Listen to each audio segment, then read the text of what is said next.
Hi ಎಲ್ಲ ನಮಸ್ಕಾರ. ನಾನು ನಿಮ್ಮ ಚಾನಲ್ ನಾಟಿ ಸ್ಟೈಲ್ ಚಿಕನ್ ಸಾಂಬಾರು ಮಾಡುವ ಅಂತ ಹೇಳ್ಬಿಟ್ಟು ಯಾರೆಲ್ಲ ನನ್ನ ಚಾನಲ್ ಸಬ್ಸ್ಕ್ರೈಬ್ ಆಗೋದಲ್ಲೇ ನೋಡ್ತಾ ಇದ್ದೀರಾ, ಈಗಲೇ ಸಬ್ಸ್ಕ್ರೈಬ್ ಆಗಿ ಲೈಕ್ ಮಾಡಿ ಶೇರ್ ಮಾಡಿ. ಬನ್ನಿ ಚಿಕನ್ ಸಾಂಬಾರು ಹೇಗೆ ಮಾಡುವ ಅಂತ ನೋಡೋಣ. ಈರುಳ್ಳಿ ಬೆಳ್ಳುಳ್ಳಿ ಪೇಸ್ಟ್ನ ಫಸ್ಟ್ ರೋಸ್ಟ್ ಮಾಡ್ಕೋಬೇಕಾಗುತ್ತೆ. ಅದೆಲ್ಲ ರುಬ್ಬಾದ್ಮೇಲೆ ಸಪ್ರೇಟ್ ಎತ್ತಿಕ್ಕೊತೀವಿ.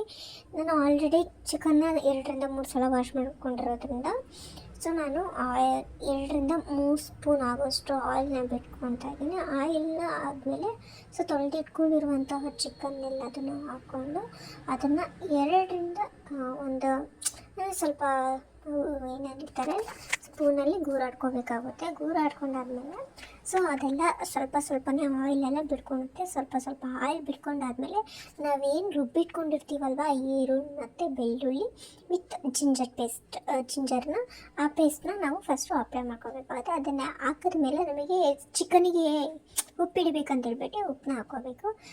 ಅದಾದಮೇಲೆ ಸ್ವಲ್ಪ ಹೊತ್ತು ಅದನ್ನು ಬಿಟ್ಟು ನಾನು ಪಕ್ಕದಲ್ಲೇ ಫಿಶ್ ತೊಗೊಬಂದಿದ್ದೆ ಅಂತ ಹೇಳ್ಬಿಟ್ಟು ತವಾ ಫ್ರೈ ಮಾಡುವಂಥದ್ದು ತವಾ ಫ್ರೈನ ಮಾಡ್ಕೊತಿದ್ದೆ. ಯಾರ್ಯಾರಿಗೆಲ್ಲ ತವಾ ಫ್ರೈ ಯಾವ ರೀತಿ ಮಾಡ್ಕೋಬೇಕಂತ ಹೇಳ್ಬಿಟ್ಟು ಬೇಕು ಅಂತಂದರೆ ಕಮೆಂಟ್ ಸೆಕ್ಷನ್ನಲ್ಲಿ ಕಮೆಂಟ್ ಮಾಡಿ, ನಾನು ಅದನ್ನು ನೆಕ್ಸ್ಟ್ ವಿಡಿಯೋದಲ್ಲಿ ಅಪ್ಲೋಡ್ ಮಾಡ್ತೀನಿ.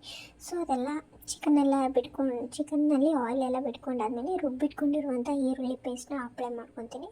ಅದೆಲ್ಲದನ್ನು ಗೂರಾಡ್ಕೊಂಡ ಮೇಲೆ ಒಂದು 2 ಮಿನಿಟ್ಸ್ ಬಿಟ್ಟು 2.5 ಚಮಚ ಆಗುವಷ್ಟು ಖಾರ ಪುಡಿಯನ್ನು ಹಾಕ್ಕೊತಾ ಇದ್ವಿ. ನಿಮಗೆ ಖಾರ ಬೇಕಂದರೆ 3 ಸ್ಪೂನ್ ಹಾಕ್ಕೊಳ್ಳಿ. ಅದಾದಮೇಲೆ ನಾನು ಇನ್ನೂ ಒಂದು ಮಸಾಲೆನ ರುಬ್ಬಿಟ್ಕೊಂಡಿರ್ತೀನಿ. ಈ ಮಸಾಲೆ ಬಂದು ಲಾಸ್ಟ್ ಒನ್ನಲ್ಲೇ ಅಪ್ಲೈ ಮಾಡ್ಬೋದು, ಯಾಕಂದರೆ ಇದು ಮುಂಚೆನೇ ಹಾಕಿದರೆ ಟೇಸ್ಟ್ ಕಮ್ಮಿ ಆಗುತ್ತೆ. ಅದು ನಮಗೆ ಮತ್ತೆ ಸ್ವಲ್ಪ ಉಪ್ಪು ಬೇಕಂದರೆ ಉಪ್ಪನ್ನ ಹಾಕ್ಕೊಳ್ಳಿ. ಅದಾದಮೇಲೆ ಲಿಡ್ನ ಕ್ಲೋಸ್ ಮಾಡಿ 2ರಿಂದ